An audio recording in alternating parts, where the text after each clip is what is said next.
बड़ा बदलाव, क्या तेजस्वी यादव और सीएम सम्राट चौधरी एक साथ आएंगे?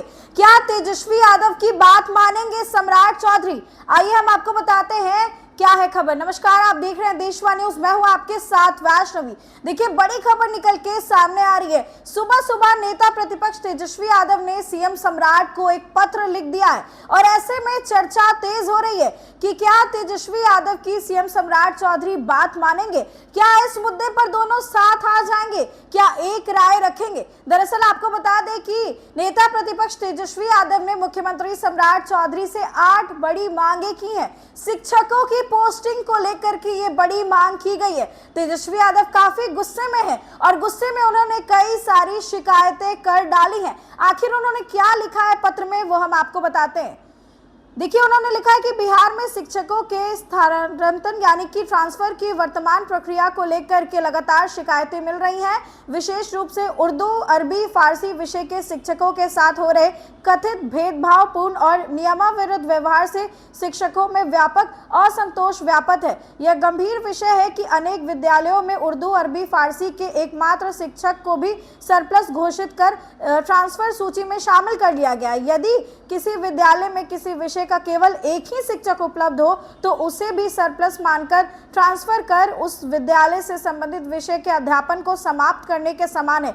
यानी कि एक ही टीचर है, आप उसको भी ट्रांसफर कर दीजिएगा सरप्लस बना करके, तो क्या ये जो सब्जेक्ट है उसकी पढ़ाई नहीं होगी, उसे समाप्त कर दिया जाएगा? ये उनका कहना है। पर्याप्त छात्र संख्या वाले विद्यालय में इन विषय के स्वीकृत पदों पर समाप्त अथवा सरप्लस किए जाने और 5 वर्ष से कम सेवा अवधि वाले शिक्षकों, संविदा शिक्षकों और हाल में ट्रांसफर प्राप्त शिक्षकों के नाम सूची में शामिल किए जाने की शिकायतें सामने आई है।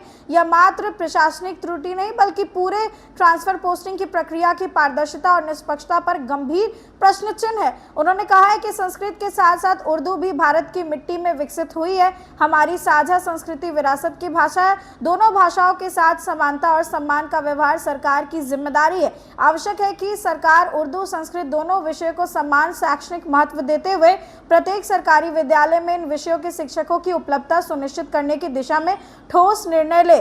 चिंताजनक विषय है कि अनुदानित मदरसों और संस्कृत विद्यालयों के शिक्षकों और शिक्षकेतर कर्मियों को लगभग 5-6 महीने के वेतन लंबित है। यानी 5-6 महीने से इन्हें जो है सैलरी भी नहीं मिली है, ये भी सवाल किया गया। उनके परिवारों की शिक्षा, चिकित्सा, दैनिक खर्च और अन्य आवश्यकताएं सीधे प्रभावित हो रही है। जो शिक्षक और कर्मचारी वर्षों से अपनी सेवाएं दे रहे हैं, उन्हें महीने तक वेतन से वंचित रखना ना तो मानवीय दृष्टि से उचित है और ना ही संवेदनशील सरकार से अपेक्षित है। अब बताते हैं कि आखिर ये शिकायत करते हुए तेजस्वी यादव ने क्या मांग कर डाली है। देखिए, तेजस्वी यादव ने 8 मांगे की हैं। उर्दू, अरबी, फारसी शिक्षकों की वर्तमान सरप्लस और ट्रांसफर सूची के स्वतंत्र और निष्पक्ष समीक्षा कराई जाए। नियमाविरुद्ध पाए जाने वाले सभी ट्रांसफर तत्काल रद्द किए जाए।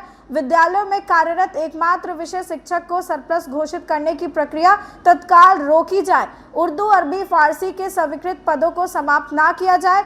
5 वर्षों से कम सेवा अवधि, संविदा और हाल में ट्रांसफर प्राप्त किए शिक्षकों से संबंधित मामले के नियमों के अनुसार पुनः समीक्षा की जाए। वही 6ठी मांग है कि प्रत्येक सरकारी विद्यालय में उर्दू और संस्कृत विषय के शिक्षकों की उपलब्धता सुनिश्चित करने के लिए स्पष्ट नीति बनाई जाए। अनुदानित मदरसों और संस्कृत विद्यालयों के शिक्षक कर्मियों का पूर्ण लंबित होना वेतन वो तुरंत जारी कराया जाए और शिक्षा विभाग के संबंधित अधिकारियों को इस पूरी प्रक्रिया में हुई जो विसंगतियां पर जवाबदेही निर्धारित की जाए। दोषी पाए जाने वाले अधिकारियों के विरुद्ध नियमानुसार कार्रवाई की जाए। उन्होंने साफ तौर पर कहा है कि महीनों तक वेतन रोककर किसी को भी परिस्थिति में यह स्वीकार्य नहीं है। भेदभाव नहीं होनी चाहिए, प्रशासनिक लापरवाही नहीं चलेगी। और ऐसे में देखिए, तेजस्वी यादव ने 8 मांगे कर दी है सीधा का सीधा सीएम सम्राट चौधरी से। तो आगे देखते हैं कि शिक्षकों की इस ट्रांसफर पोस्टिंग में शिकायतें जो मिली उसको लेकर के सरकार क्या करती है। आपकी क्या राय है, कमेंट सेक्शन में जरूर शेयर करिए और देखते रहिए देशवा न्यूज।